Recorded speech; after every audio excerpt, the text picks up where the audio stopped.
मोदी को हराने के लिए जो गठबंधन बनाया गया था उसका अंतिम संस्कार हो गया है। ऐसा हम नहीं कह रहे, बल्कि खुद कांग्रेस के नेता बता रहे हैं, और नेता भी छोटे मोटे नहीं बल्कि बड़े नेताओं में जिनका नाम आता है। उन्होंने ये भी मान लिया कि मोदी को हरा नहीं पाएंगे। क्यों नहीं हरा पाएंगे वो भी आपको बताऊंगा, और साथ ही बताऊंगा कैसे अमित शाह की भविष्यवाणी सच साबित हो गई।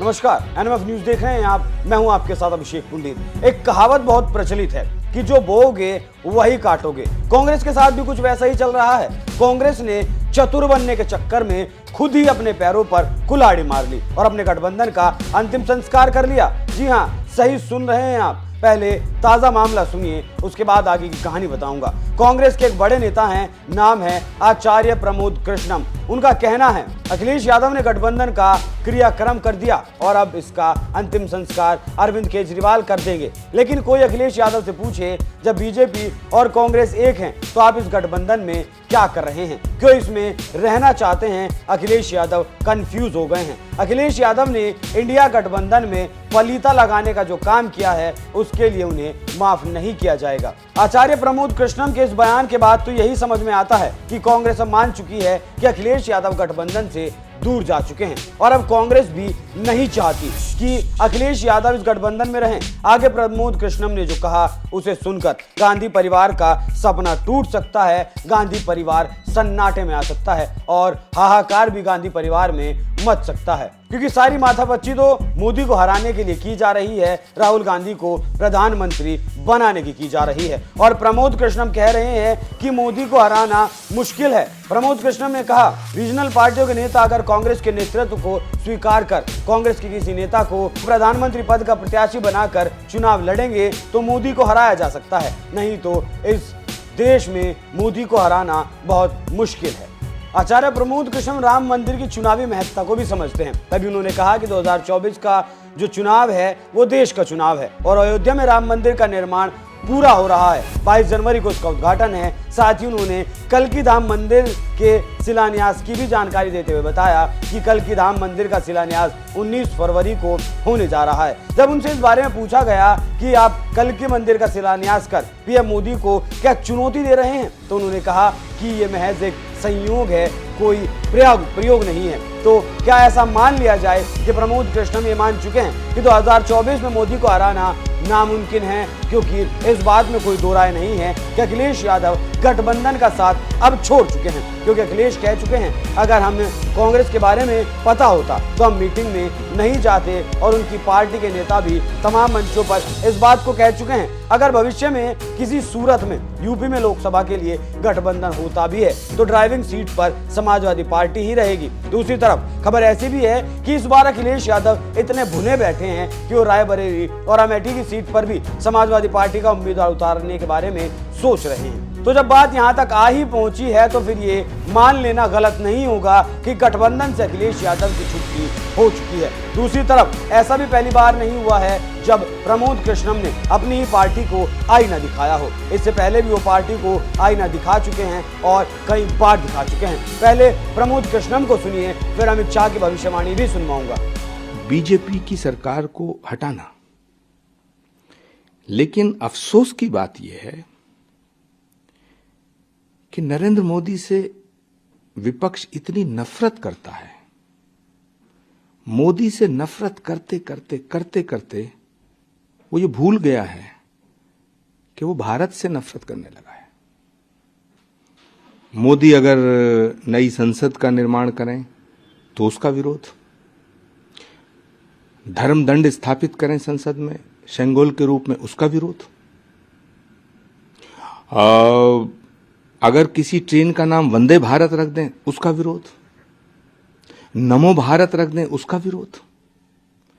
मोदी की आलोचना करो, कौन रोकता है?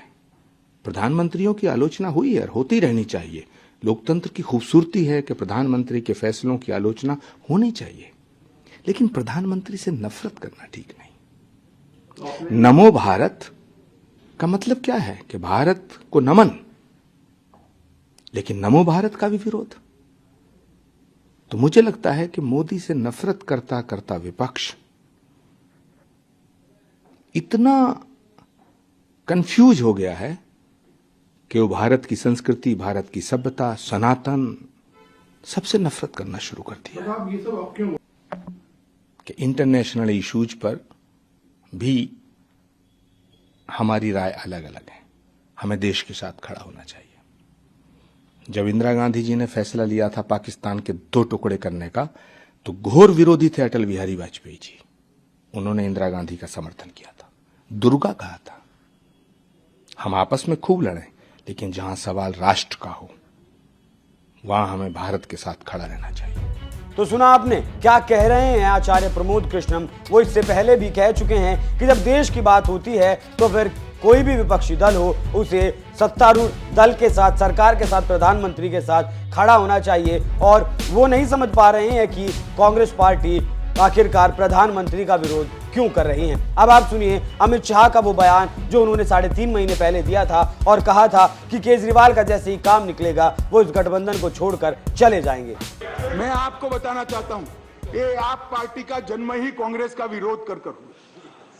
लगभग 3 टन जितनी गाली कांग्रेस की सरकार को बोले और बोलकर सरकार में आए, और आज अनधिकृत अधिकार प्राप्त करने के लिए कांग्रेस का समर्थन ले रहे हैं।